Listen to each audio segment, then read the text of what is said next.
On commence à prêcher. On ouvre d'abord la Bible. La Bible, la parole de Dieu qui est la volonté de Dieu. Ecclésiaste chapitre 7 verset 8. Ecclésiaste chapitre 7. Si le lecteur a trouvé, il va lire aujourd'hui. Je donne mieux vaut la fin d'une chose que son commencement. Mieux vaut un esprit patient qu'un esprit hautain. Amen. Amen. Amen. Osée chapitre 4. Osée chapitre 4 verset 6. Mon peuple est détruit parce qu'il lui manque la connaissance. Puisque tu as rejeté la connaissance, je te rejetterai. Et tu seras dépouillé de mon sacerdoce. Puisque tu as oublié la loi de ton Dieu, je t'oublierai aussi. J'oublierai tes enfants. Amen. Amen. Parole du Seigneur. Amen. On peut acclamer très fort.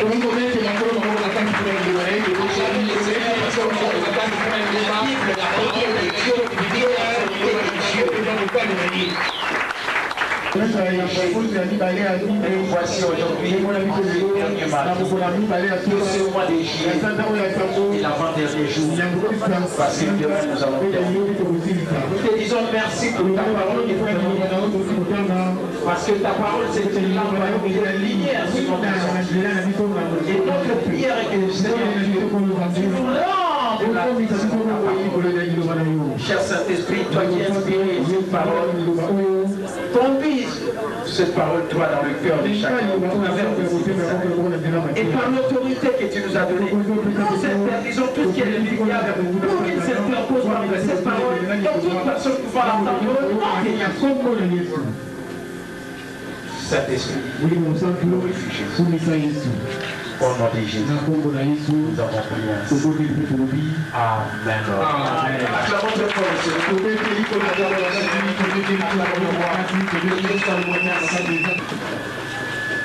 Le message de l'avant-dernier jour. La vérité fondamentale de mon message de ce mardi, le 14e jour de ce séminaire, dit ceci: la vie est sans valeur hors de Christ et vous avez besoin de l'intelligence financière. Voilà la vérité fondamentale. La vie est sans valeur hors de Christ.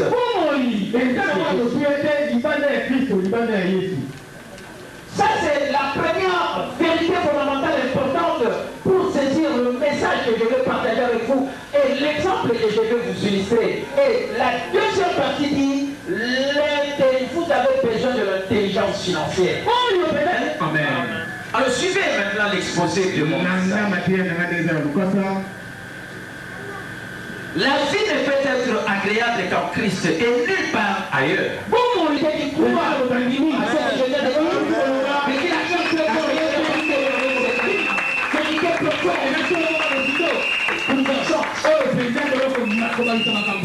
vie ne peut être agréable qu'en Christ et nulle part ailleurs. Rien n'a de valeur en dehors de Dieu. Rien du tout.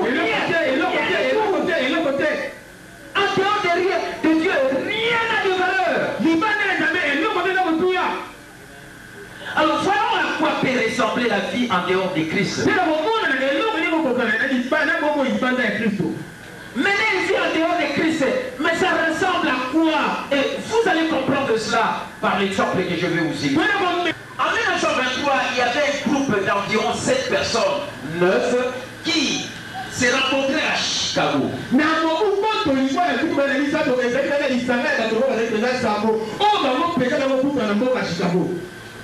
C'était en fait la clé de l'élite financière du monde.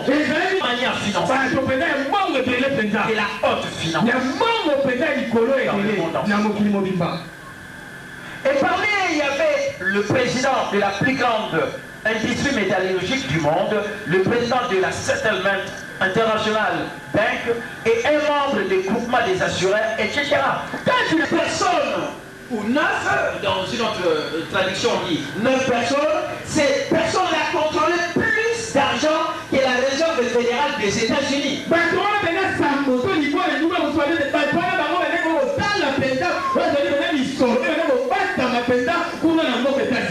Mais tout cela était hors de Christ. Et 3 de ces manières financières se suicidèrent. Et voilà maintenant le résultat advenu à ce genre. 3 de ces manières financières se suicidaient. 1, 2 devint fou. Un autre terminant sa vie en prison.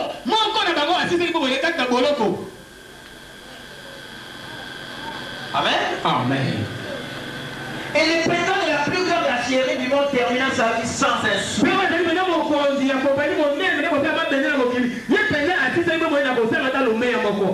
Et après avoir vécu sur emprunt pendant 5 ans. Voilà la fin amère, pas amère, la fin amère de ceux qui s'enrichissent en dehors du salut, le salut qui n'est qu'en Jésus-Christ. Nous les croyants, écoutez ce que la Bible dit. Mieux vaut la fin d'une chose que son commencement. Mieux vaut un esprit patient qu'un esprit hautain. Ce que la Bible nous dit dans Ecclésiaste chapitre 7, le verset 8. Vous savez, la vie est sans valeur hors de Christ. Voilà le rêve que je vais vous communiquer aujourd'hui. Peu importe ce que vous pensez valoir, si ce n'est qu'en dehors de Christ, la fin sera peu enviable. Personne ne peut envier mon bien. Personne ne va envier. Parce que tu n'avais pas Christ. Amen. Amen. Les voies de Dieu peuvent paraître lentes. Écoutez les conseils maintenant précieux pour vous, vous qui êtes dans le Seigneur. Les voies de Dieu peuvent paraître lentes, mais elles sont sûres. Si les faits sont en place, votre destinée est certaine. Si les faits sont en place, si la parole est bien enracinée en vous.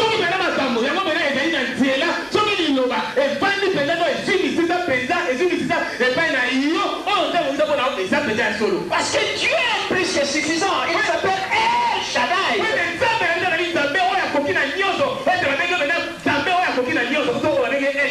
Amen. Amen. Est-ce que tu me suis? Est-ce que tu peux exprimer cela? Rien à voir avec le gouvernement au pouvoir dans votre pays.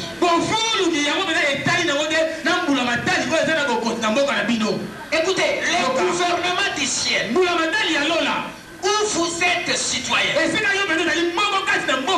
toujours en place et ce gouvernement est toujours tout puissant. Mais c'est plutôt votre attitude qui doit changer. L'attitude qui doit changer.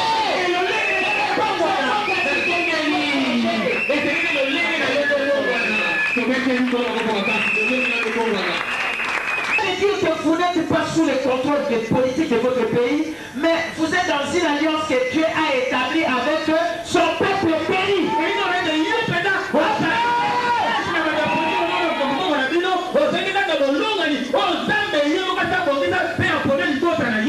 Amen. Amen. Amen. Amen. Vous êtes dans une alliance que Dieu a établie avec son peuple choisi. Quel peuple choisi?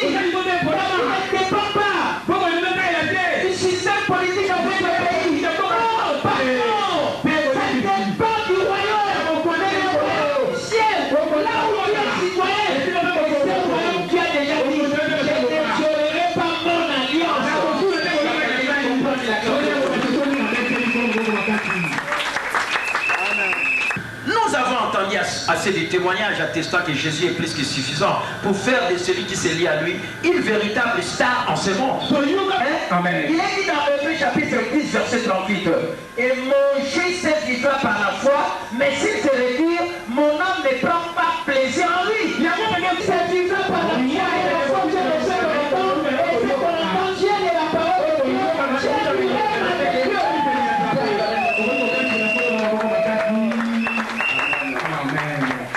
Pour expliquer un peu les désastres qu'a subi ces manières financiers de 1923.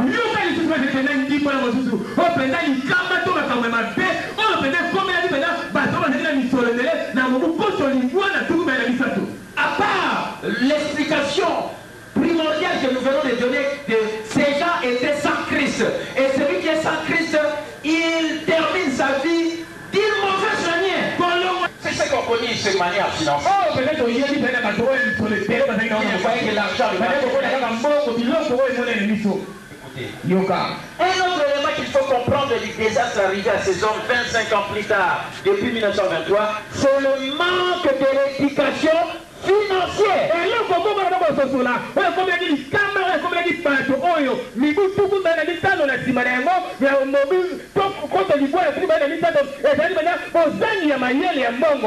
Si on considère l'année 1923, on remarque qu'elle précède de quelques années à peine la débâcle financière de Wall Street et la crise de 1929, ce qui, selon Robert Kiyosaki, l'expert multimillionnaire, l'homme d'affaires, le best-seller de Père riche et Père pauvre, qui dit que cela ait des grandes répercussions dans la vie de ces hommes. Le point essentiel à retenir est celui-ci. Nous vivons aujourd'hui dans une période de changement plus grande et plus rapide qu'à l'époque où évoluèrent ces hommes. Et là où trop de gens se concentrent à l'excès sur l'argent plutôt que sur leur plus grande richesse. Écoutez, votre plus grande richesse, c'est quoi? C'est votre instruction, c'est votre éducation.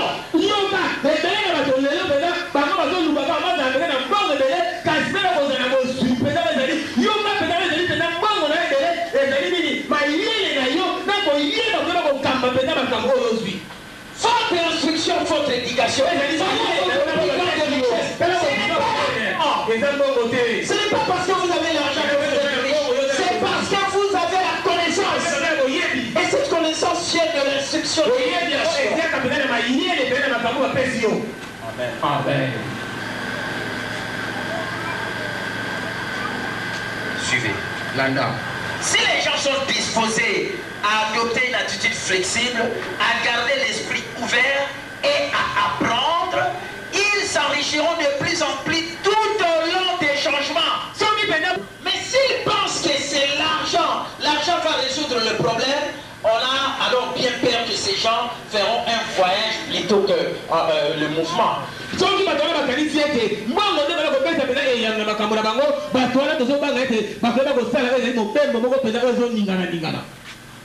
À part mener une vie en dehors de Christ, vous échouerez, mais écoutez l'élément encore très important, l'intelligence résout les problèmes et génère de l'argent. Sans l'intelligence financière, l'argent vous glisse entre les mains, comme cet argent glisse entre les mains de tous ces 9 manières financières de l'époque de 1923. Mais quand on dit que votre atout le plus important, c'est l'intelligence financière, l'intelligence financière est l'habileté, la capacité à convertir l'argent ou à convertir le travail en actif qui génère une marge plus d'autofinancement ou bien ce qu'on appelle le cash flow. Amen. L'intelligence financière, c'est convertir l'argent, c'est convertir le travail que tu as, le travail que tu as, tu sais, c'est là.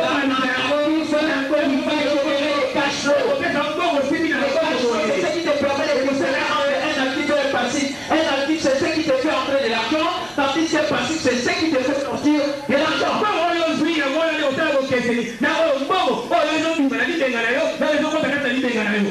Amen. Amen. La plupart des gens n'arrivent pas à comprendre que ce qui compte dans la vie, Ce n'est pas combien d'argent. Mais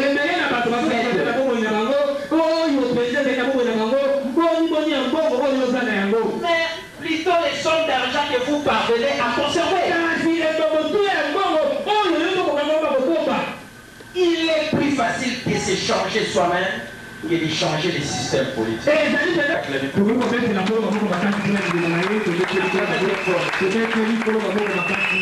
Voilà, il faut dire des choses très sérieuses. Écoutez, dans ce monde, nous vivons. Il y a des gens qui ont fait l'histoire. Et leur histoire est restée. Comme ces gens-là, les 9 personnes, milliardaires de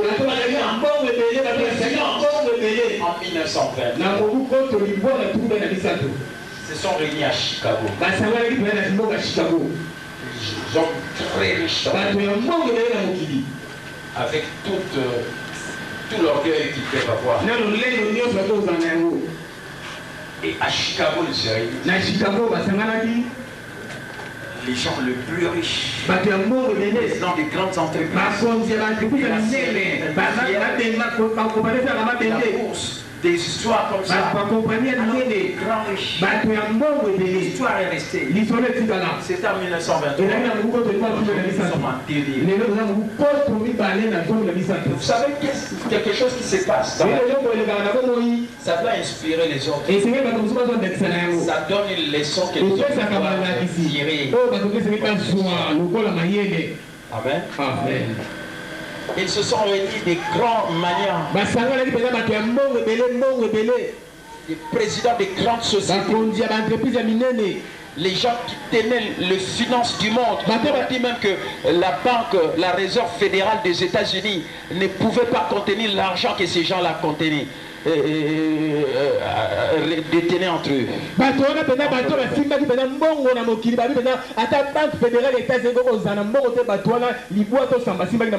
Mais qu'est-ce qui est arrivé 25 ans après la réunion des sujets? Écoutez, de ces personnes, on a commencé à dire. Il y a un qui est devenu fou. Il y a l'autre qui est resté dans des dettes, il faisait que payer des dettes et puis il est mort comme ça. Il y a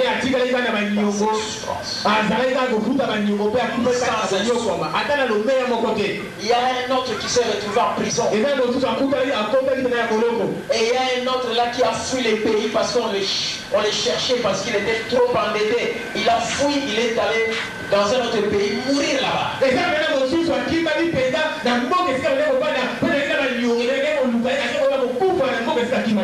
Voilà ce qu'a été la fin de la GP. Le grand milliardaire de ce monde. Quelle est la première leçon que nous communiquons à tout le monde? Pour ne pas vous retrouver dans une telle situation. Sinon, vous risquez aussi d'être comme ces gens-là. Prospérité, vous devenez riches. Les gens prospèrent. Mais ces gens-là étaient aussi prospères. Quelle a été la fin de leur vie? Amen. Amen. Écoutez la première raison. La première. C'est normal. On a suivi la vie de ces gens. Ils n'avaient pas Christ dans leur vie. Voilà la première chose. Écoutez, je vais vous dire. Maintenant, il fait sans Jésus-Christ, même si vous devenez riche. Écoutez, vous risquez de vivre la même situation que ces gens. Vous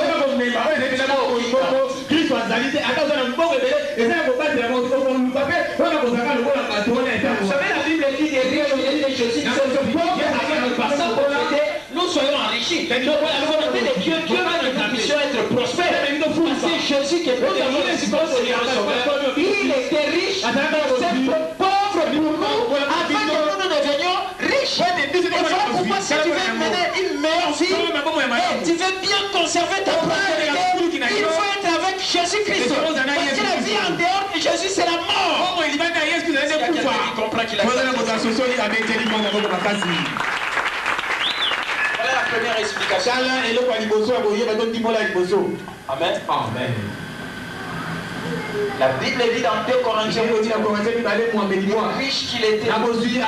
Nous savons que par la grâce de Dieu, la grâce de notre Seigneur, les riches qu'il était, il s'est fait pauvre afin que par sa pauvreté, toi tu deviennes riche.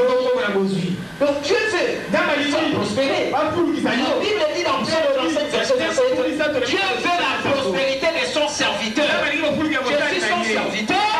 Dieu veut ma prospérité. C'est Dieu qui le fait. Et voilà pourquoi je vais être prospère. Et c'est pourquoi je vous ai enseigné tout le monde la prospérité. Si vous croyez acclamer tout le monde. Et pas la prospérité sans Jésus. Vous finira mal. Amen. Voilà la première raison. La deuxième explication. Solution. C'est ce que Robert Kiyosaki qui n'est pas un pasteur. Et je t'incite à devenir un homme, une femme d'affaires. Parce que ça vient même de Dieu. La Bible dit, faites valoir les dons, les talents que je t'ai donné jusqu'à ce que je revienne. Et dans une autre traduction, on dit, fais les commerces avec ces talents jusqu'à ce que je revienne. Vous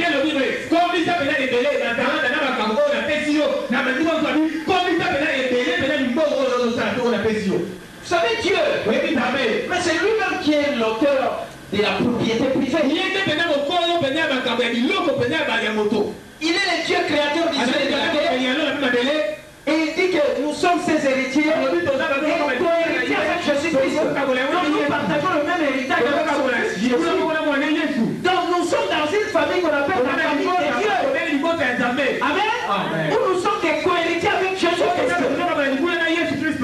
Amen. Amen. Et c'est Dieu lui-même qui est l'initiateur de la propriété privée.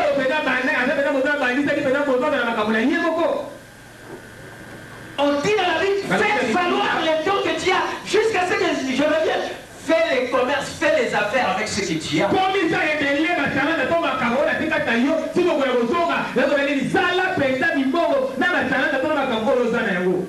Et vous savez, les affaires c'est quoi? Les affaires c'est servir les autres. Avec ce que vous avez. Avec les capacités que vous avez. Vous servez les autres.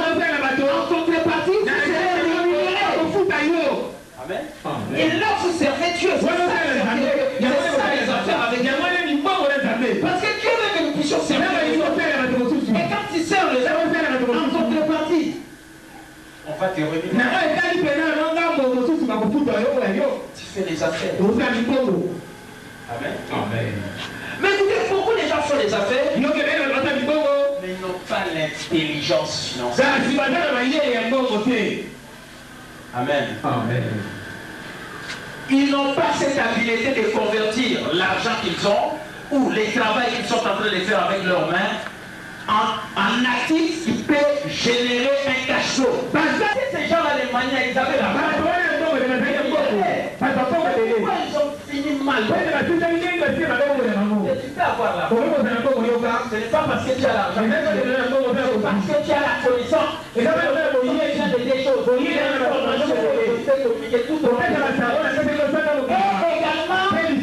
l'éducation que vous êtes appelés à recevoir, qui est l'éducation financière. Et l'éducation financière, quand on parle de l'éducation, il faut avoir ces 5 consciences intellectuelles. Des chrétiens qui gênent les affaires, après vous allez tomber vous n'avez pas l'intelligence. Il faut savoir comment on gagne. Prenez conscience. Numéro 2. Comment protéger cet argent des prédateurs?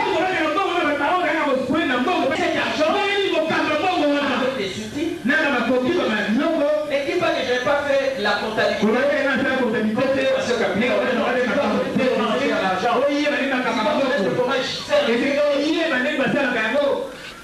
Comment gérer ton budget?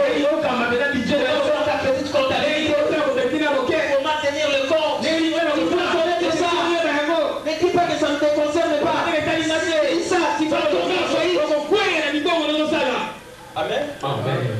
ici à l'église. Si on ne connaît pas ce que les gens donnent,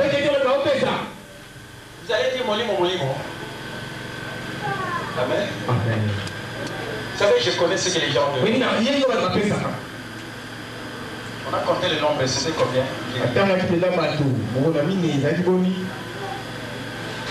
200. Hier, c'était pas 200. C'était 182. Et dans 182 personnes, toutes les personnes qui étaient réunies à l'église, parce que je fais les comptes. Vous avez fait exactement le montant que j'ai sorti pour me reconnecter sur Internet. Vous savez, c'est combien? C'est 125 $. J'ai donné 5 $ pour celui qui devrait faire le déplacement. Donc tout le monde est réuni. Vous avez donné 130 $. Amen. Amen. Si je vous donne ce rapport, c'est parce que on connaît l'outil de gestion qui est la comptabilité. Amen. Amen. Vous pouvez avoir l'impression qu'il y a beaucoup de gens et les gens qui passent ici. C'est mon révélé. C'est ce que les gens peuvent dire parce que les outils de gestion.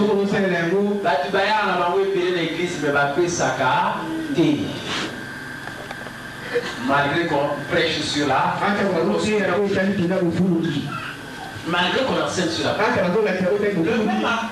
la même somme d'argent que les gens sont payés et reprendre la connexion, c'est toute l'église réunie. Alors, voyez un peu comment on peut se faire l'idée de ce qu'est l'église. Comment un pasteur peut faire un mois et enseigner? J'ai vu tout ce groupe de gens. Personne qui se met. Quand on a dit le premier pilier de la prospérité, c'est donner. Ils sont restés là-bas. Ils ne sont pas venus donner. Mais comment vous allez vivre la prospérité? Parce qu'on a enseigné que le premier pilier, c'est donner. Et si vous ne donnez pas, comment vous allez prospérer? Amen. Amen. Et c'est un des conseils intellectuels financiers que vous avoir. Comment gérer l'argent avec les outils de gestion. Et le quatrième, c'est comment fructifier cet argent. Ça devient épelé. Et si tu n'as pas l'intelligence, Amen. Amen. Comment? Et comment tu peux apprécier les informations que tu reçois? Est-ce que ça doit continuer comme ça? Je ne vois pas clair dans mes finances. Un de mes des étudiants de l'école des arts. Il a un immeuble où il y a plusieurs habitations. Malgré qu'il a un actif, le revenu, mais il se retrouve dans des situations difficiles. Parce que j'ai dit ici, il faut créer un actif, il faut créer un actif qui va te générer le revenu, le cash flow. Et il a une habitation où les gens louent. Où à la fin de chaque mois il paye le loyer. Mais qu'est-ce qu'il a donné comme rapport? Malgré que les gens payent le loyer, je ne me retrouve pas. Cet argent de loyer ne me permet pas de faire face aux dépenses que moi j'engage. Je paye le minerval des enfants, je fais ceci. Et quand j'arrive à la fin du mois, ce loyer ne me permet pas. Et j'en ai marre. Et il a un actif qui lui génère le revenu. Et s'il avait l'intelligence financière, s'il savait apprécier lui projeter ses états financiers, il va dire maintenant les loyers que les gens payent, ça me met toujours dans des situations difficiles. Peut-être il peut avoir une autre idée. Amen. Amen. S'il trouve que c'est difficile de hausser le loyer, mais il peut chercher une autre solution avec les enfants. informations financières. Amen. Amen. Enfants de Dieu, ne croyez pas que même si vous priez, vous ne pouvez pas avoir la rigueur. Vous appelez à connaître. C'est toute la gestion. Sinon, vous allez tomber en faillite. Je connais des mamans qui vendent. Chaque fois, ils achètent des histoires. Chaque fois, ils tombent aussi en faillite. Chaque fois, ils doivent demander à leur enfant. Ça va continuer jusqu'à. Il faut savoir gérer. C'est ça l'intelligence. Amen. Le troisième pilier, c'est quoi? Amen. Il faut aussi un travail mental. Il faut avoir un travail mental. Ne dites pas que je fais les affaires. Quelqu'un avait sa formation. Et chaque fois que la personne qui l'a laissé, il faisait comme habitude. Quand il vend, comme il sait que les patrons les produits, il retire les qui sont sortis des le propriétaire viendra le même. C'est comme si on a rien vendu. Il a vendu sans que le propriétaire les sache. Toi, avec ton esprit de prier, ne fais pas les contrôles. Amen. La conscience n'inscrit pas les contrôles.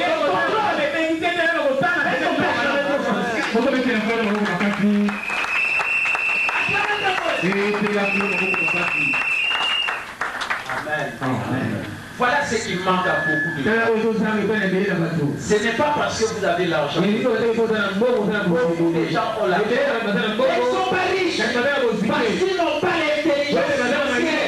Je parle comme un pasteur qui a qui est aussi un économiste licencié. Et a exercé le mandat de l'entreprise. Amen. Donc je parle comme un expert qui sait les choses à la main. Amen. Amen. Il faut avoir l'intelligence. L'information que je vous ai donnée tout au long de ce mois, c'est l'information qu'il vous fallait.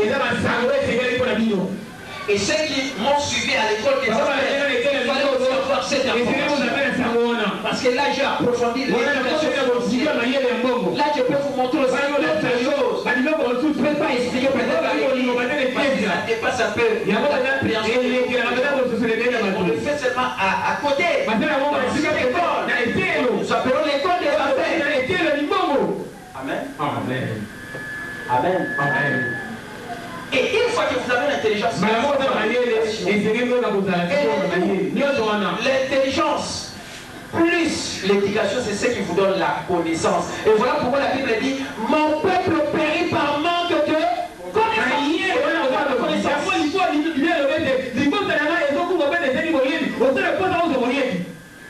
Amen.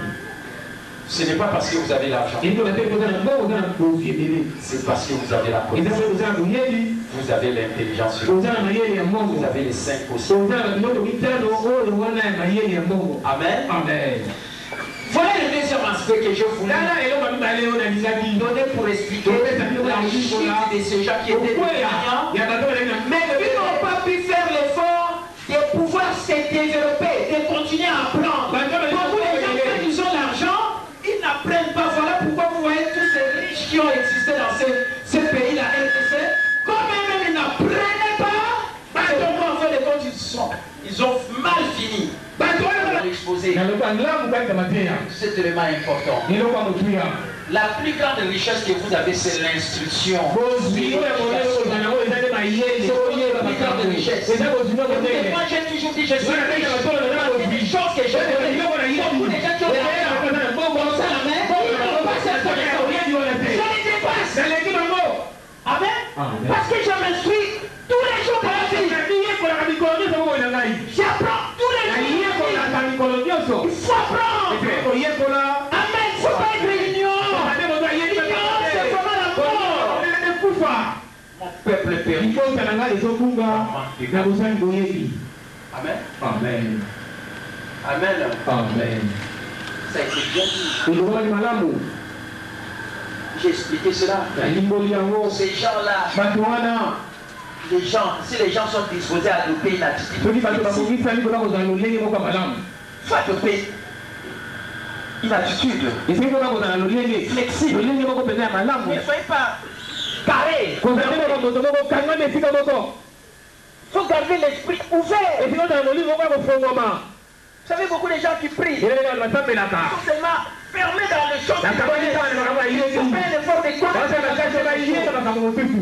Mais non. Il faut chercher à apprendre. Un leader, c'est quelqu'un qui apprend continuellement. Amen. Amen. Amen. Puisque quand j'étais, parce que j'achète mes livres, je les étudie moi seul.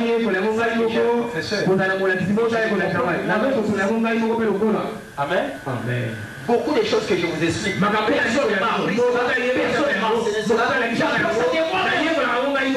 qu'il faut apprendre. Un leader, c'est un apprenti continuel. Amen. Amen. Ne soyez pas des gens habitués. Pour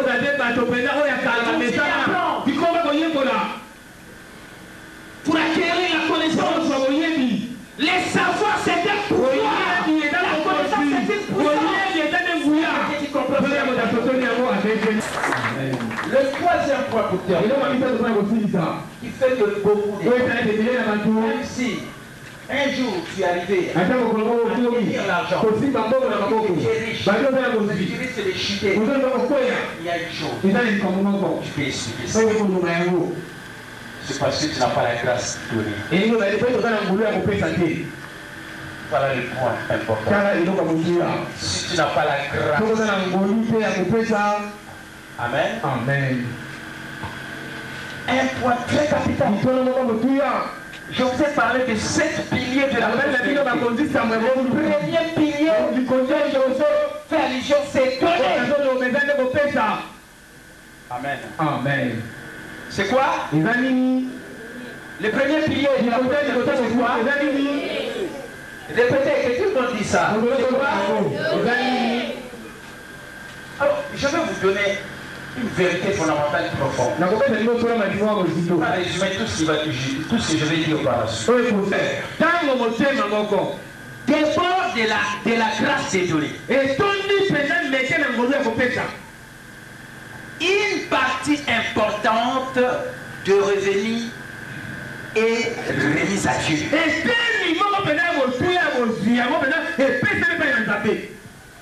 Si un cœur déborde, si ton cœur déborde de la grâce de Dieu,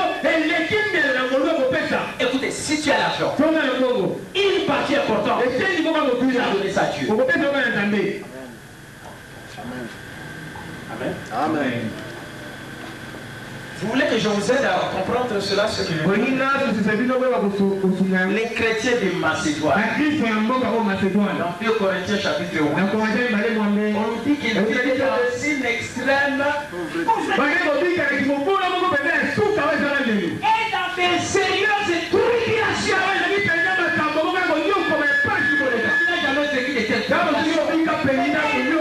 Des tribulations diverses. Mais malgré cela, qu'est-ce qui les caractérise? Ils étaient dans la joie. Les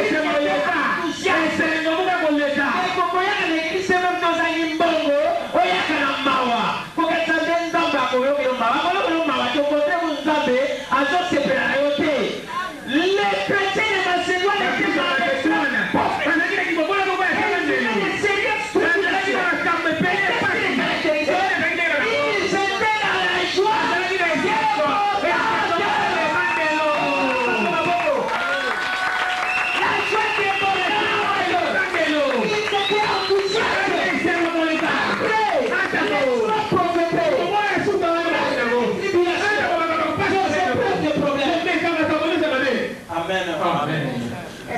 au-dessus. Et vous savez ce que cela a amené? Une grâce incroyable. Amen. Amen. Une grâce incroyable. Comment on voyait cette grâce? Par cette joie. Amen. Amen. Et qu'est-ce que cela a produit? Vous savez, quand les gens sont dans la joie, même s'ils sont dans la pauvreté, ils oublient qu'ils sont pauvres. Leur pauvreté, du fait qu'ils sont manifestés cette grâce qui a débordé dans leur cœur. Amen. Et qui se manifeste par la foi, ils donnent et ça dépasse leur cœur. Ils ont fait preuve de la générosité. Ils ont fait preuve de la libéralité. Amen. Acclamez très fort le Seigneur. Vous verrez que dans la Bible, Paul dira, mon Dieu,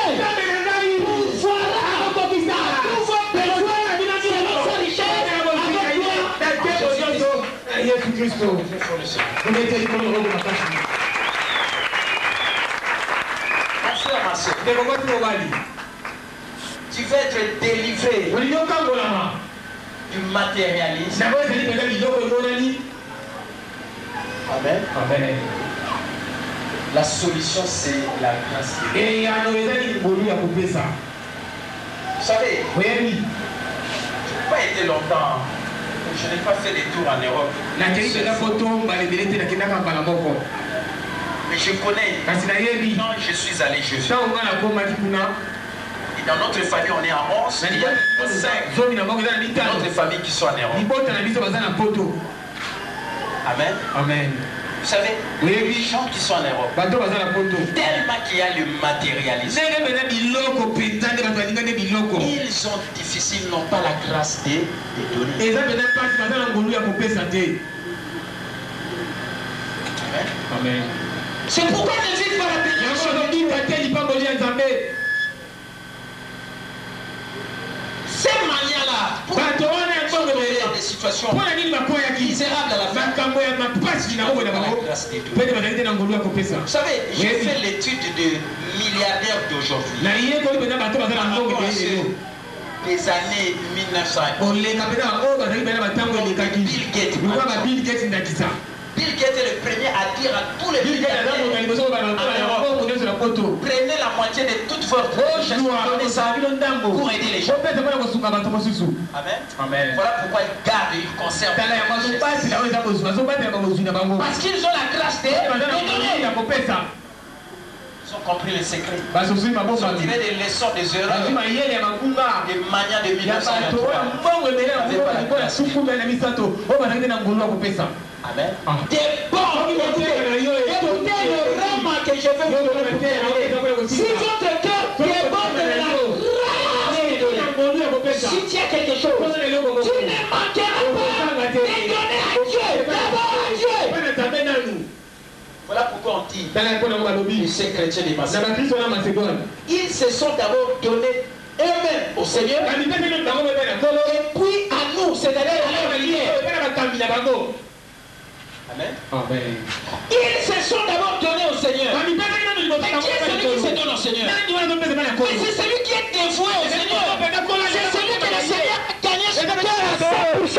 Et quand le Seigneur a gagné votre cœur à 100%, quand vous avez même le revenu, vous ne manquerez pas de donner. Et vous aurez la grâce. Il déborde dans votre cœur et vous aurez la grâce de donner.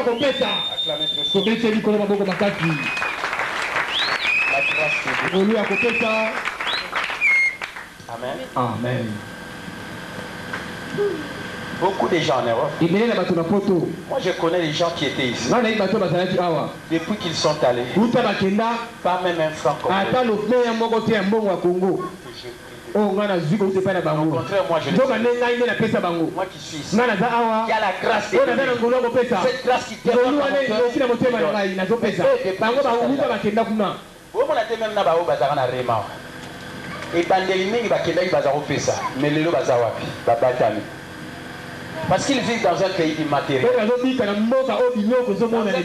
si tu ne travailles pas, la fin du mois bakamati bayo sungayo social ezo sungayo mingi mingi balinga obota rapproche wa avantage à moi mazo salelo moté l'histoire sur ça le monter un peu de sommeil, un peu de ça le monter. Si pour là on ça. Mais pour la même chose le monter on laisse ça yo. Parce que c'est, vous savez, quand j'étais en Allemagne, j'étais étonné. J'ai dit mais ces gens, les autorités de ces pays travaillaient vraiment pour mettre leurs gens à l'aise. Pardon. Aucun photo. Kolia. Yo le Kolia, mais pour la terre, au fond la congélateur, nous se faisait. Kolia isa pamba. Ba autorité ba ngora ba travailler pour batu bazala bien. Il y a un moment où il faut changer avant de se soulever sur ça. Parce que les gens n'arrivent plus à se retrouver. Pour changer. Pour même aux salles de côté, mais on te fait manger. Mais yo zala qui tient ça, yo salé de côté. Amen. Un peu de sommeil, un peu de croiser les mains, un peu de repéter à ma soeur, de repéter à dame. La pauvreté des gens là,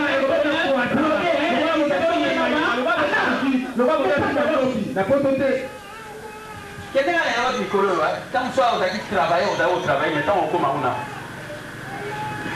Aujourd'hui c'est là la fin du mois pour aller ça.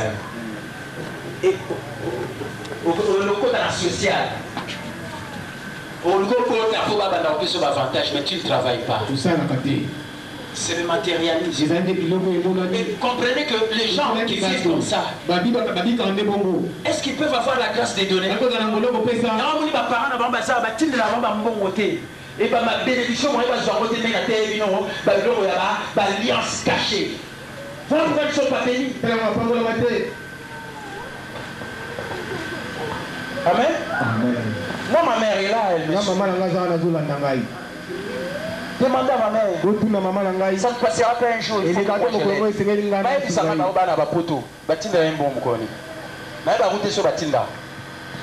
amen. Mais baza ba poto. Mais ba kuna ba lia bien. Même ta salité. Ba usungaye. Mais moboti na za awa. Azolia ilo côté. Il faut senga. Pour que ça la béni n'dengue, ils n'ont pas la grâce de donner. Écoutez, pour être béni par Dieu, il faut que votre cœur déborde par la grâce de donner. Et si vous avez quelque chose, parce que c'est la bénédiction de l'Éternel qui enrichit.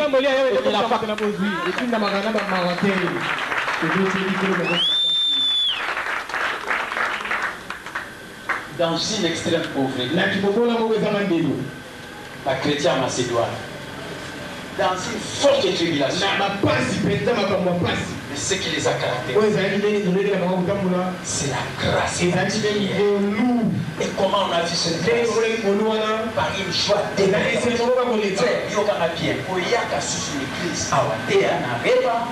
Même pour l'égalité, où il avait le Yamawa. Ça va pas pour le dire. Vous voyez bien? Si on y a quitté Karaba, Karem Noir la yo, maintenant on compte à Sekaka.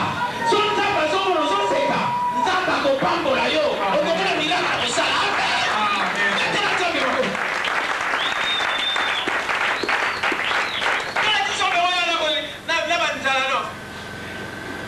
Si vous allez vous arrêter pour la nuit, vous allez dans le salon. Vous allez le bec, ça a été dans le salon. Mais c'est grave. Moi, ça a été dans le salon. Avec celui-là. Il y a une chose de la tête, ça va pas. Au contraire, vous avez des crédits, on ne va pas possible. Nous avons passé de la pas ses alliés, mais ça c'est une joie débordante. La joie de l'Éternel est notre force. Est-ce que vous comprenez? Ils ont manifesté une grâce particulière. On voit ça par la joie. Amen. Et cela s'est manifesté par une générosité. La grâce de Dieu. Amen.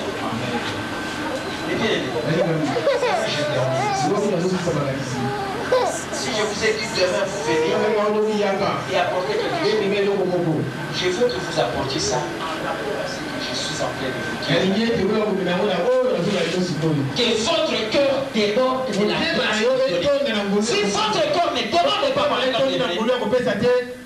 tu seras matérialiste, tu seras égoïste, tu garderas toujours ce que tu as gardé et tu ne vivras pas la prospérité. Mais les gens qui vivaient dans l'extrême pauvreté, ils ont manifesté cette grâce. Ils étaient dans les gens et ils ont soutenu même les gens qui étaient dans les besoins. Et Paul a même pu dire aux autres, je n'ai pas besoin de vos dons, mais ce que je recherche, que le fruit abonde pour votre compte. Parce que le capitaine a besoin de don, mais l'on a plus de bambouma et que le fruit abonde pour votre compte. Il faut avoir la grâce de Dieu. La grâce de Dieu. Donnez quoi? Je vous ai montré les choses qui sont en commençant par la suivi de l'offrande. Troisièmement, pour avancer le royaume de Dieu avec ton offrande sacrificielle, avec l'alliance que tu as faite au début de ce mois. Amen.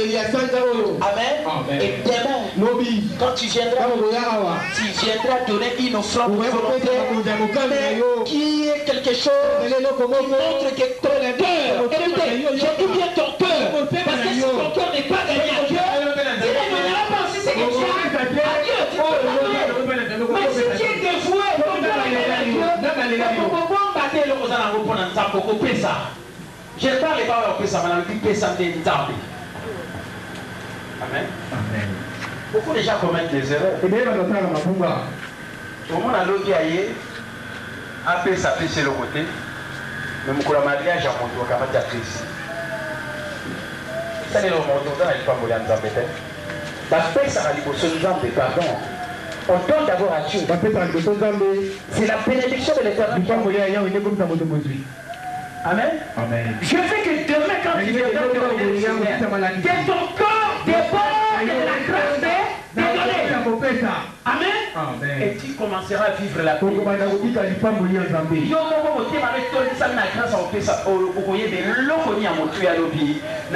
Un mois. Parce que y a une alliance. Pour les cas de l'alliance. Mais si on lobby, on connaît la grâce, il y a coupé ça. Les dons, qu'on appelle les dons de la grâce, ils sont en nous. Amen. Amen. Et mon doigt dans la grâce, même dans la pauvreté, le roi n'est pas macédonien. Mais ta personne qui met les comme ça, qui sont les garanties les lots. Et là, on y a ça, il va plus s'inquiéter. Parce que ce que la dit, il va nous manquer. C'est que la personne qui va nous manquer, il est là qui vous donne des lots. Amen. On va vous faire un temps, on va dire non. Là, peut-être l'eau, lobby, là, on fait ça en temps. Na fasi ça on peut écouter la mienne côté. Mais sur la même na fait ça parce que mon thème na ngai et comme il faut déborder la grâce à couper ça. Na Dieu on apprécie. C'est pour ça que personne ne peut prétendre dire ne rien donner à Dieu. Même moi j'ai donné à Dieu. Parce qu'il faut que mon cœur déborde de la grâce. Amen. Amen. Vous me suivez? C'est ça les secrets qui manquent. Si vous êtes dans le matérialisme,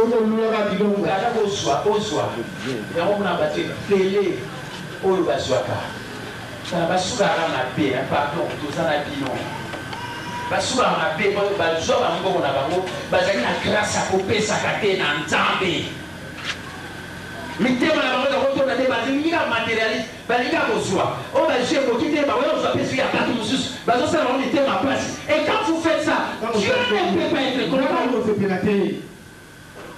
Les secrets pour vivre la prospérité de Dieu, c'est la grâce de donner. Que votre cœur, je dis bien le cœur, parce que je dis, si vous êtes dévoué, Amen. Amen. Église mon pasteur a bien ici internet au gars et pour la vie na battu mokili quand même bon battu ba église sangisa il y a moins de bibli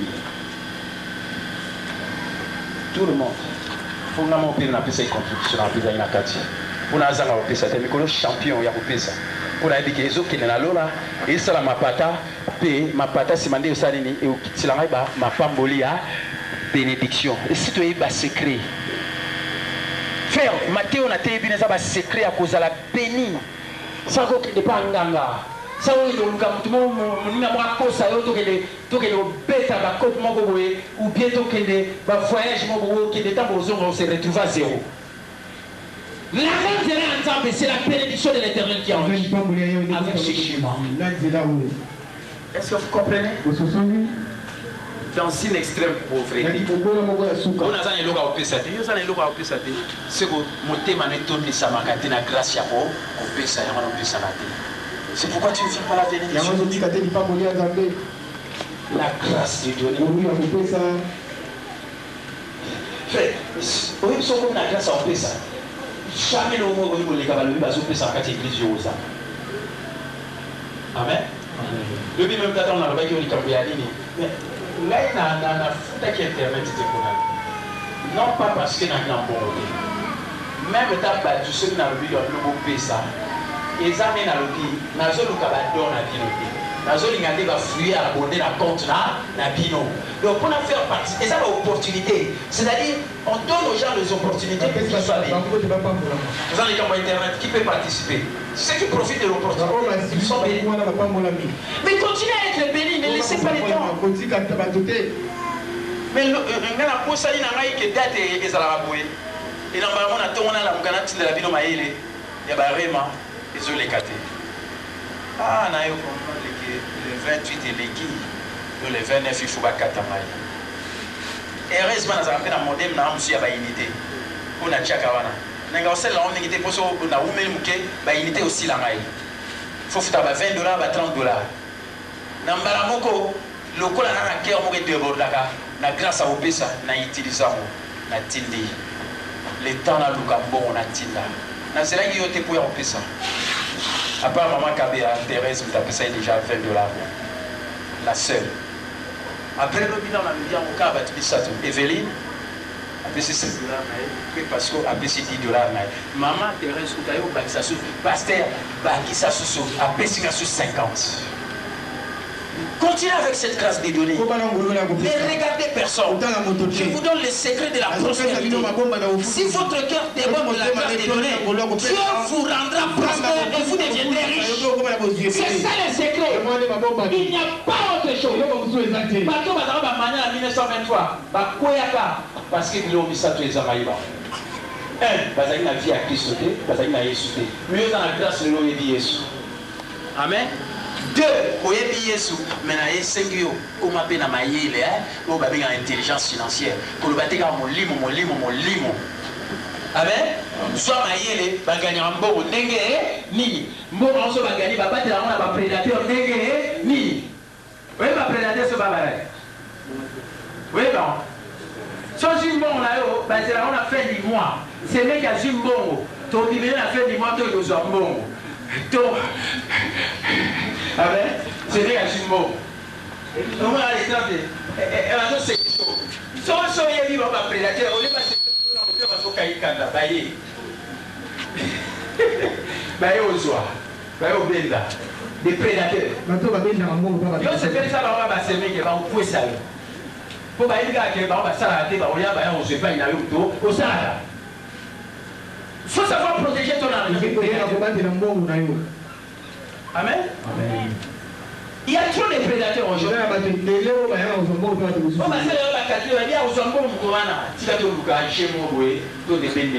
Des prédateurs. Il faut savoir protéger votre âme. Oui, ça est là, monter pour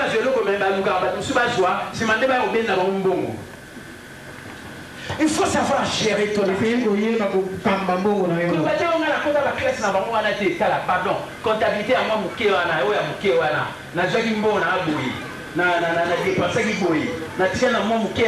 il faut quand même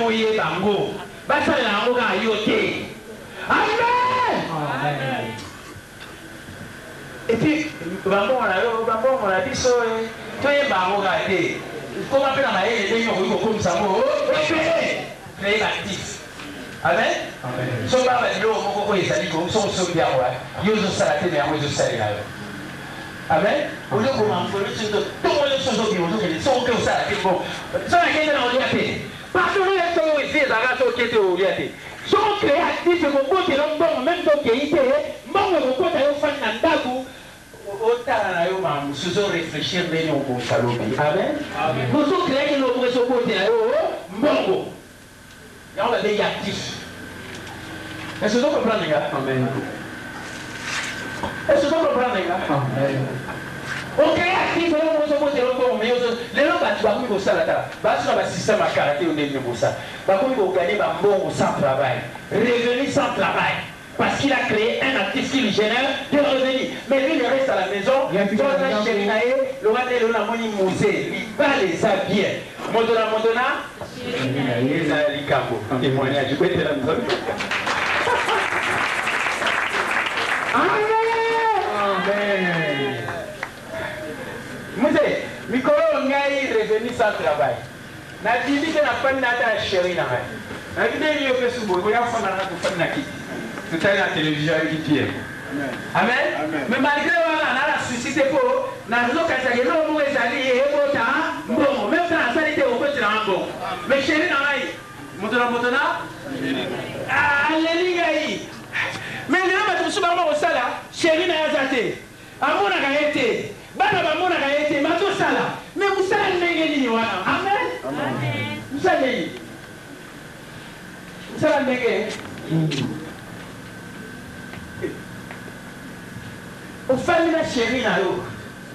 Nelly, on va dire. Nelly, bio c'est belli. On va dire bio c'est belli, mais revenu mon actif mon réservoir et au Dakar. Bon, et là, il y a un son moyen de voyer par coach. Na ko coach ni na la sabino. Pété en zone non. Comme ça on la chérie, on la chérie là. Bana pe wa mo là yo.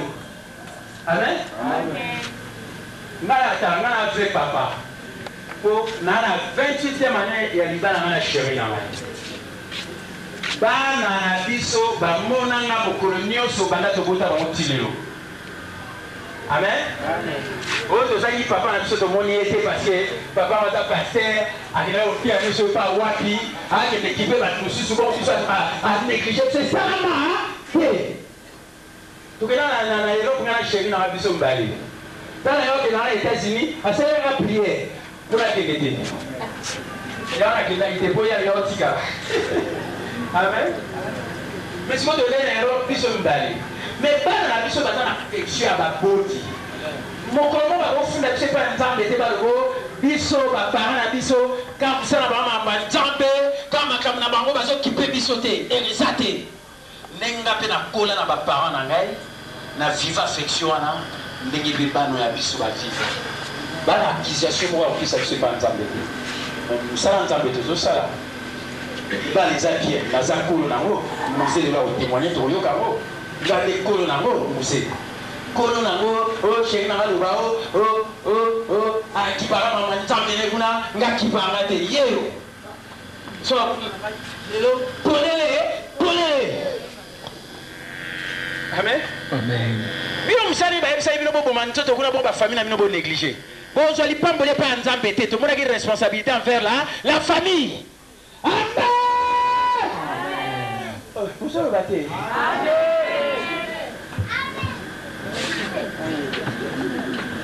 Les autres na besoin na ndam na dino bo de na ba papa na ba mama. Yo mu colonel surtout que na musala ngo même to na ozela biso mo na me esengo ya biso bana et pas ba boti to zwa kango. Oh, on va polé. Amen.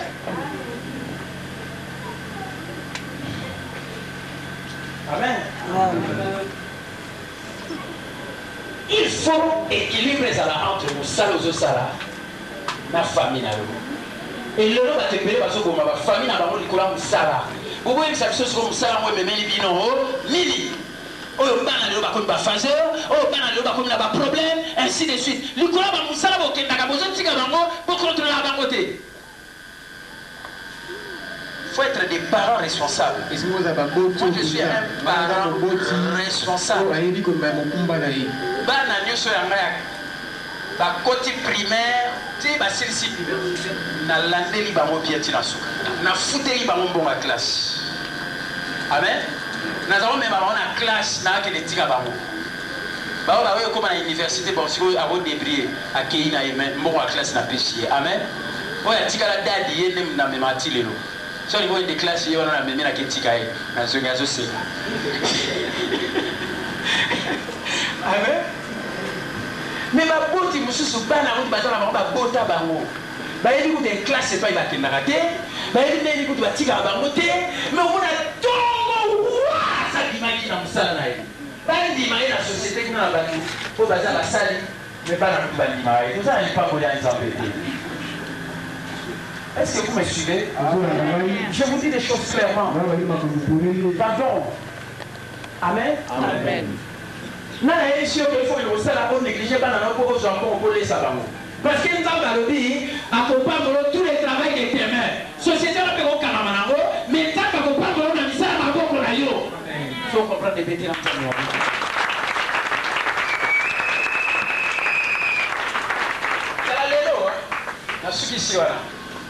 Dans les États-Unis, dans l'Europe, la plupart des entreprises sont l'entreprise à domicile. Il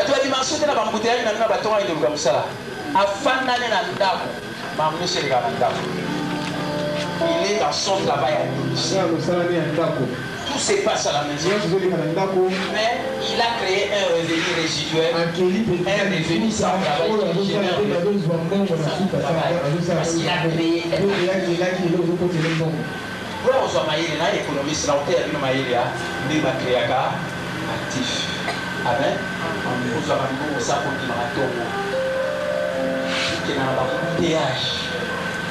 les bio comme dans ça je vais sur le salade.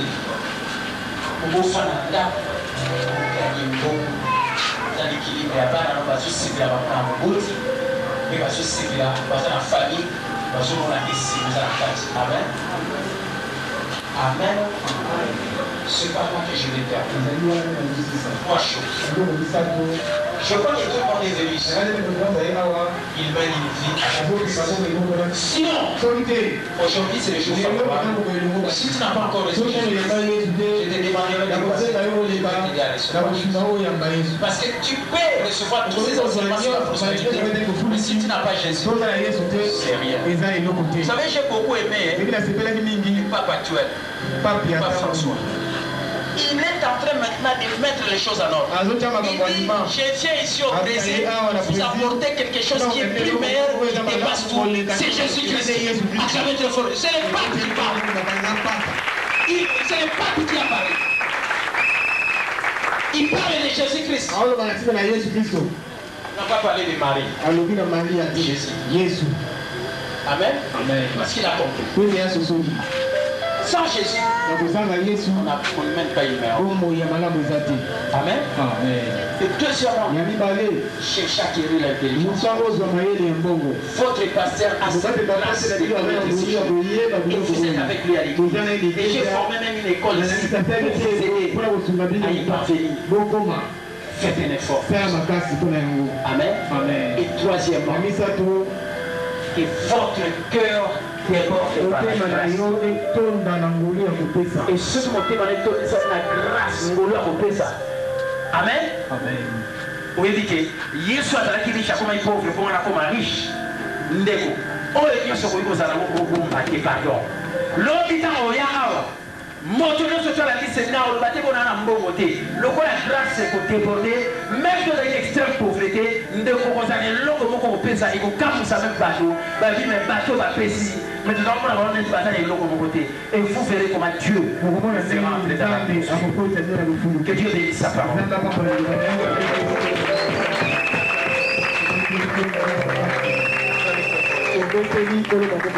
Là où vous êtes incliné la tête, priez pour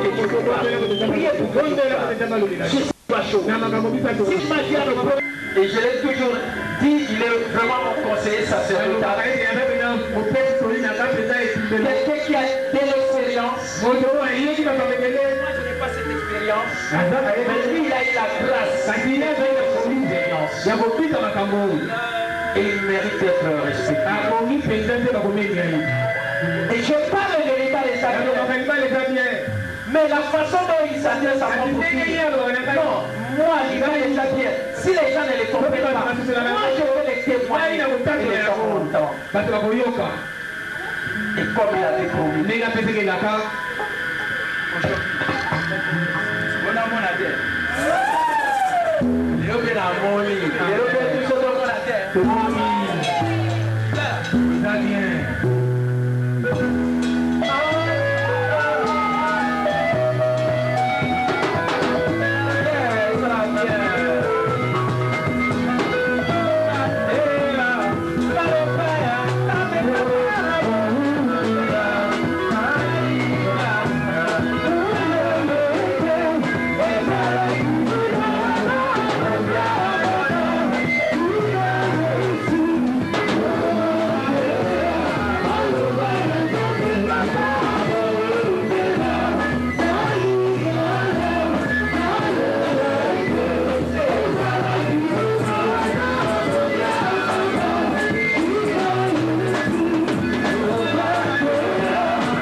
Alléluia.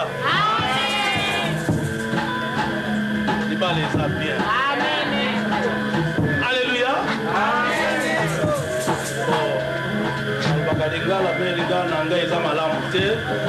Mais quand même, il a commis. Amen. Ça n'a coûté.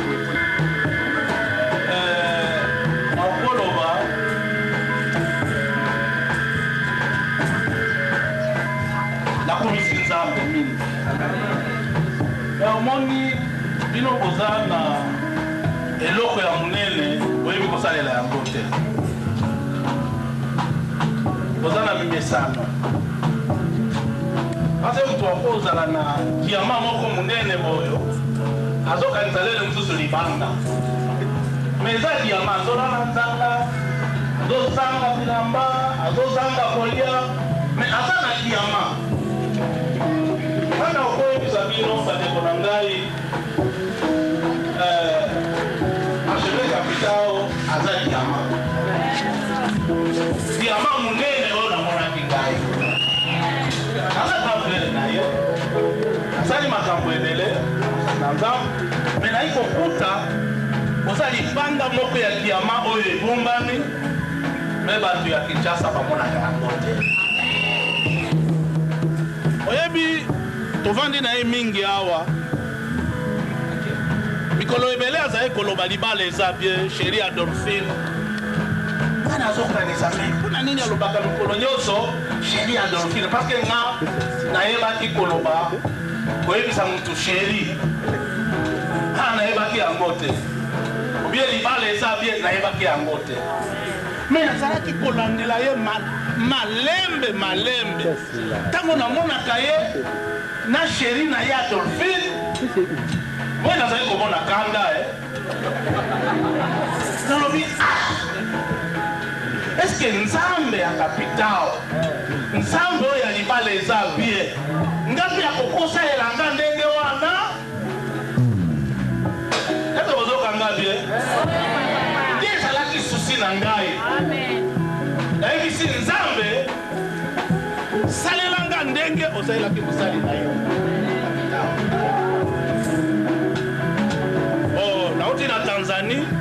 na Tanzanienne moko boyo komi na yawe na Kinshasa na ndenge Nzambe alingaki azwiye natika linga moko me makambo ya libala eza bien nayebaki yango te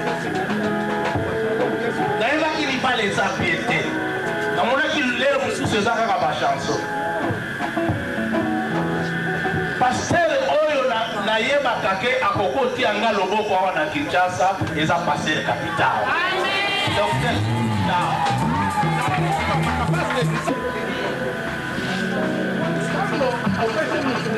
atela yo loboko yeba biloko eza na kati na ye nde okotela yo eze bozokanga bien nafukamaka atelenga loboko sans problème parce que Nzambe ayebisaki nga oyo aza mosali na ngai mokolo moko nazalaki na eloko to ayebisi nga mema action de grâce epada ye nayaki na yango awa na témoigne atelenga loboko nga naza na eglize monene te naza na eglize ya motu moko nalobaka yango mikolo nyonso mais lokolo nandimeli Nzambe naza bien amen awa na Kasavubu wa Mungu 23 nazobatela kaka ye kaka me Nzambe azosala makambo mosusu na koti na mabondeli ntango Nzambe azwaki oyo tozalaki na ye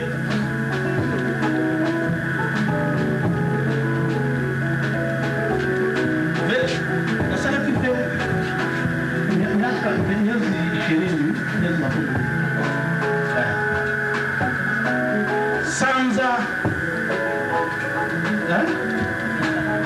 sanza tukumi bale naza na kati ya mabondeli me nazalaki koloba makambo ebele te Nzambe oyo ya libala eza bien apesa mpe nga sheri na ngai amen apesa nga sheri na ngai ndenge asalelaki docteur capital wa archevêque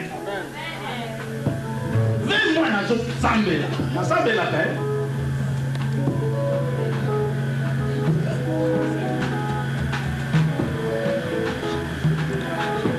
papa tangela biso nano Luc 11 verset 1 salambanga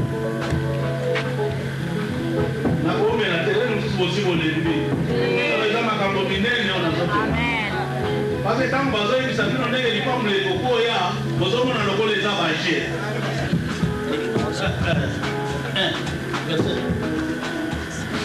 Jésus priait un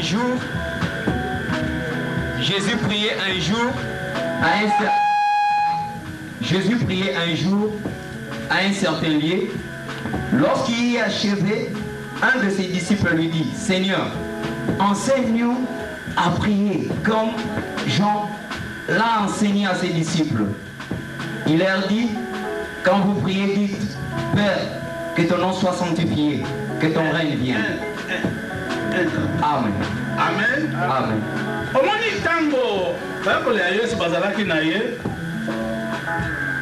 bamonaki ndenge Yesu azoprie eza ndenge bango bazoprie eloko oyo bayakolo ya Yesu basengaki Yesu eza eloko moko eza kobikisa bato te eza koloba nini lakisa biso ndenge ya koprie lokola Jean Baptiste azalaki kolakisa ayokoli na ye. Amen. Soki mutu alingi balakisa ye azalaka pauvre na vie na ye nyonso. Tanga lisusu Amos 9:7. Bao abandi kobanda koteya biso na koteya te. Kasi bateyi biso soki oyokaki te nga na yoki na sina kuya ngai. N'êtes pas vous pour moi comme les enfants des Éthiopiens, enfants d'Israël, dit l'Éternel. N'ai-je pas fait sortir d'Israël du pays d'Égypte comme de Philistins, des Captors et des Syriens de Kir? Amen.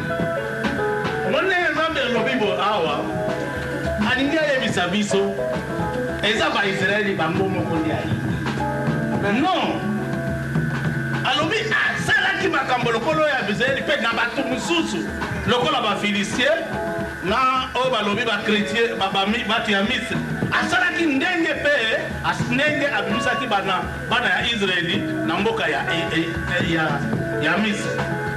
Sikoyo tokokoloba ndenge nini yo pe awa tozali Nzambe akosala makambo minene na Nzambe ya kapitao. Parce que tokangami na Nzambe ya Israeli trop.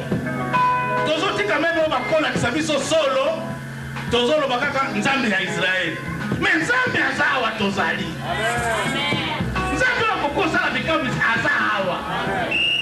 Na sambeli ndeko na ngai na sambeli Nzambe ya libala eza bien. Mutu na sheri ngai. Botala na ndo elongi na ye.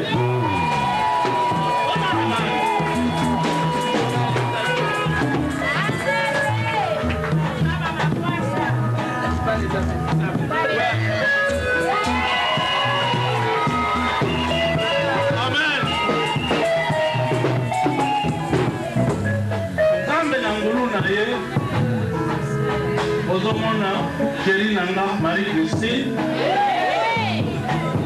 auti na poto na Congo te na Afrika te aumeli na poto Nzambe oyo ya libala eza bien akei kozwa ye na poto kenda pa ya faraja. Nanga na ebi atandeke ya kolo. Mino moko bomoni. Chérie na ngai.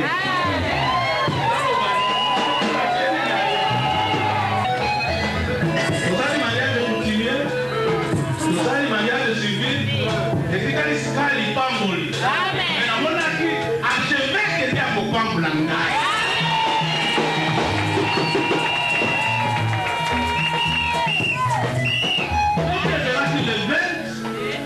Kolonga de 21 namonaki archevêque azobenga ngai atindi mutu faraja azomonana te.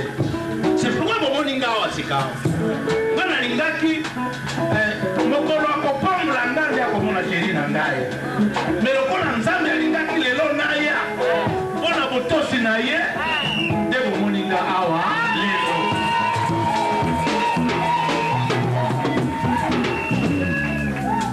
Tosalaki tout, tosali ba examen tout, biso nyonso toza bien.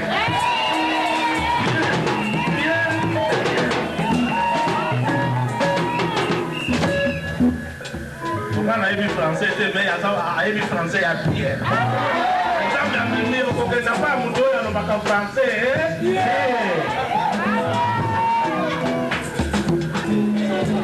Ozozela nini?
papa ba mama bana ya Nzambe shalom.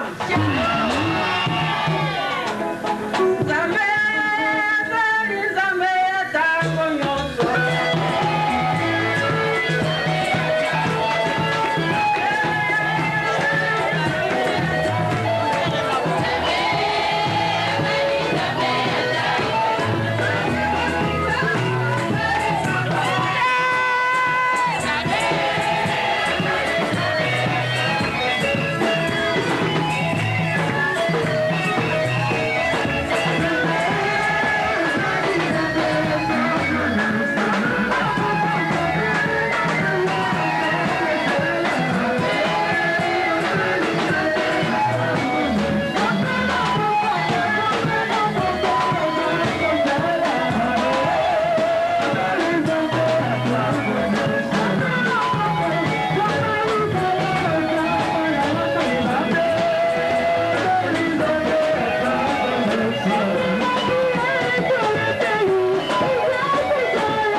Peut-être, biso moko ba Kristo toyebi profondeur ya ministère oyo te. Ministère oyo ebandi depuis Genèse. Nakasi bomoni na mukongo na nga kuna Genèse chapitre 2 verset 8. Et continuer jusqu'à l'Apocalypse. C'est qu'on t'a dit Bible malin. Ministère oyo, les ministères moko. Si j'étais la maman ministre de genre et famille, je devrais soutenir ce ministère. Au ministère, il y a cellule mère. Dans le cellule mère, il y a une nation, mais pourquoi pas cellule mère du monde? Amen. Ministère, tu sais qui est implanté en gros dans chaque pays, pourquoi pas dans chaque continent? Puisque ma camonio sur le mokilio, otozobika et otinaliba. Amen. Ce que l'on kozwa mwana akobima wapi? Président de la République abimi wapi? Ba ministre nyonso babimi wapi? Ozala mobolo bimi wapi? Bongo ministère oyo peut-être biso moko tofandi na bawa tozoeba profondeur na ngote. Seigneur tout ça chaque fois examen de conscience. Kotoyeba ndenge nini tokoki kosalisa ministère na biso. Ndenge nini tokoki kobwaka monyama. Amen. Po tobenda batu bakoka koya na ministère po ministère ekola. Soki ministère ekoli, soki mapamboli ekoti, tokomona te ekokende peut-être dans chaque province, ainsi de suite. Et beaucoup de palangana mokili mobimba. Selon ngai na monite libande la ya église, les ministères à liba les a bien. Amen. Mais biso moko toza comprendre yango te. Bongo tout ça la makasi bandeko. Lokola pasteur autai koloba. Soki olei kwanga kaka mukeo kanisa liba les a bien. Amen. Soko sukoli mai luka muke pope libale zabe efuta régie des eaux. Soki ozana courant na ndako na yo sala makasi po libale zabe pe engenga. Shalom. Shalom. Bongo bandeko to soutenir ministère oyo. Na ngai na biso to meka kosala propagande po ya libale za. Akanisi muke nazalaki nango pona lubawana. Nzambe abenisa parole na ye. Amen. Amen.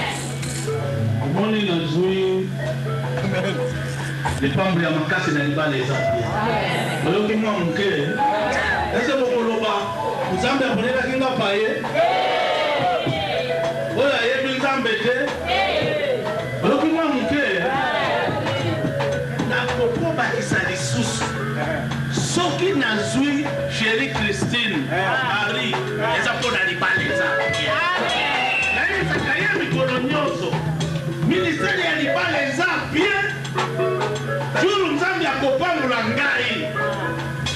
makambo nyonso wana internet na kobanda kosala. Archevêque akolela lisusu te. Nayebi Nzambe akopambola ngai na sasi. Parce que naomeli na mutu moko eza mapamboli wana nazobenda. Jour akopambola ngai lelo mosusu makambo mosusu nga moko na kobanda kosoutenir yango mpe bato mosusu bayeba likambo oyo. Tala eloko esaleli nga nazobanga kopotola mutu na poto bazalaki na bamisala na ye balingi koloba français alobaka français ya bien. Aloba français alobi te nakoloba lingala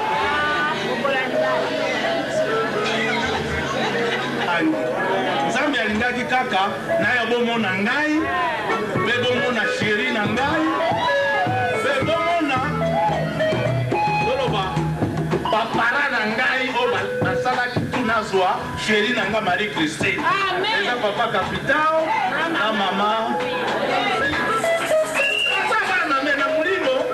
ndenge basaleli nga baza bapapa eza bozoyoka basali nga eloko lelo mosusu nakanisaka na bandi kolela nalobi kapita azoloba kaka archevêque kapita azoloba kaka libala eza bien me bato bazolala pongi na Kinshasa. Ministère wana eza ministère munene ekopesa mobali kitoko bie mwasi kitoko soki olandeli nango na ndenge eza. Naloba nini bomoni bino moko na miso oyo aza moto ya Kinshasa bomoni sante na ye ezaka na Kinshasa eza na Kinshasa me Nzambe oyo ya libala aza bie tozolala nzala te tozolia bomoni sante na ngai modimi moko me bino boza ebele bozokokata kofuta internet te nakamwiba vraiment bosala makasi ndenge keli na ngalo nyonso oyo kozwa kanisa libala eza parce que bato ebele bakopambwama na bino mpe bokopambwama na libala eza bien.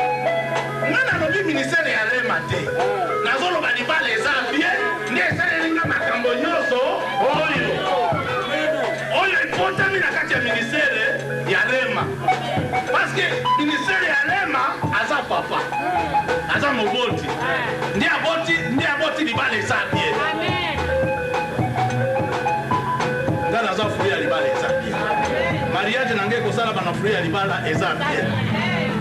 Archevêque nde akopambola libala na ngai nasi nalobi ndenge makambo mosusu nasalaki nga moko likambo wana ya monene natikeli ye na Nzambe. Mokolo wana nazoprepare boyebi il faut koprepare makasi makambo mosusu wana ya baboti na silisi ya civile na silisi sika oyo ya libala eza bien nakanisi yo mpe okozwa invitation. Bandeko na ngai soki na bandi koloba awa okolala awa parce que naza eza esengo koleka nalingaki kaka boya komona sheri na ngai